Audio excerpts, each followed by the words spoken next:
Hi, I'm Noli Jimenez and I work for First in Colors. First in Colors is a subsidiary of DNL Industries. DNL Industries is a publicly listed company in the Philippines, and its first business was really providing colorants to the plastics sector and to the coatings sector. So FIC is 100% owned by DNL. We have a subsidiary, both of us, which is DNL Polymers and Polymer and Colors, which is located in the export process zone for manufacturing of compounds and specialty master batches for direct and indirect export. Okay. And I understand that last year, NatureWorks appointed DNL as the agent for their PNL products. How did that come about? Did they approach DNL or? Well, it was, we have been trying to approach NatureWorks for a long, long time.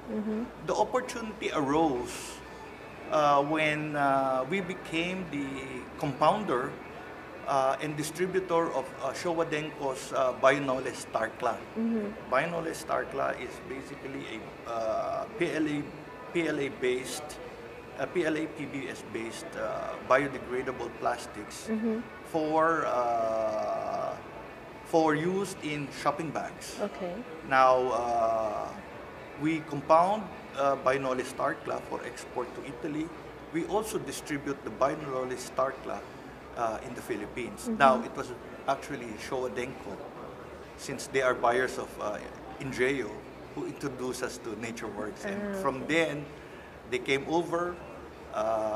They knew that we have the technical capability to market biodegradable, compostable plastics, and to make compounds out of it. Okay.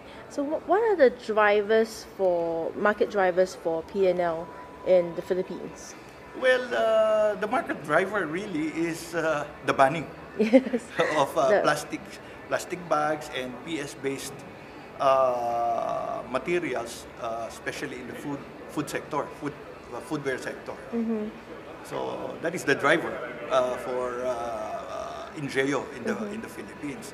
Now, the key there is whether the end users will, the brand owners, I'm sorry, Yeah. will use it. Some brand food service, or QSR as they call it, Yeah. quick service restaurants, well, they have converted already into paper. But unfortunately, the papers are not coated with Ingenio. So it's not truly environmentally friendly because it will not degrade in the environment. Okay. So that's why we're trying to convince them to, hey, even if you shift to paper, have it coated with Ingenio. Or, for example, the cups that they use, it's still polystyrene based. So you may as well shift to CPLA. So one of your main target is of course offering NGO as alternative to PS. Yes. And the other one is as a coating for say paperware. Paperware. What about the end of pipe solution bit? How is that something that you're talking to? How are you talking to customers about that? Well, PLA is basically a compostable plastics. Of course, you need to have the composting facility to handle that. But that's good. In the Philippines, there is no industrial composting. What we have as far as garbage disposal is dump sites. Yeah. And of course, recycling. But recycling has a problem because the recovery aspect. So it's not yet as effective as what we want it to be. Composting, it's a better alternative than having a dump site. Yeah. Right? So that's why in Europe and in the United States, they don't go, they have these composting facilities to minimize the dumping of garbage into a landfill or a dump site. So in the Philippines, in terms of the end of pipe management, you hope that eventually there might be composting facilities and all that can be used in the Philippines. And then there will be more effective recovery of waste so that it can go into recycling also. So most of the benefit of NGO right now for you and your customers is that at the front of pipe, it's using more sustainable crops and sources. Yes. What about the price difference? Is that a factor between in convincing your customers that they should consider There is a PLA? premium. Yeah. But the premium is small because, like for example, in PS, it can be down-gauged because of the stiffness, the modulus advantage of Ingeo. You can down-gauge the typical thermoform cups by as much as 10-15%. And what is the difference between the price of Ingeo to that of polystyrene? I think it's just 10%.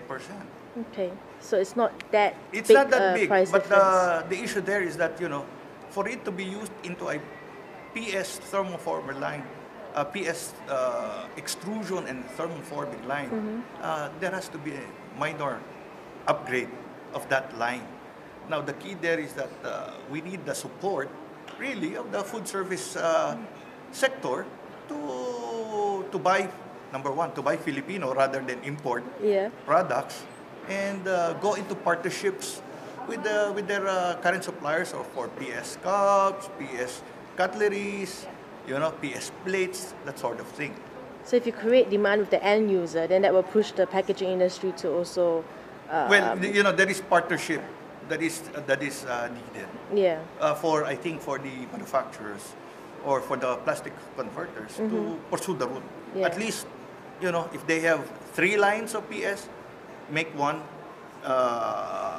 PLA based. Okay. And then from there, we grow the bioeconomy of the Philippines. Yeah, true. Thank you very much for your time. Thank you.